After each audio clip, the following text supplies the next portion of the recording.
most shocking thing you found in someone's phone by accident? I was helping my grandma set up her new smartphone last week. She's not tech savvy at all, so I was going through all the pre-installed apps. Suddenly, a notification popped up for an online dating app. You have a new match. I nearly dropped the phone. Grandma, on a dating app. My sweet, innocent grandma. I clicked on it thinking it must be a prank or some spam.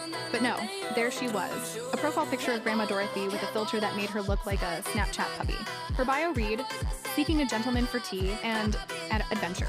Turns out she'd been covertly using it since great-grandpa passed and had 3 dates lined up for the next week. Who knew Grandma was so lit?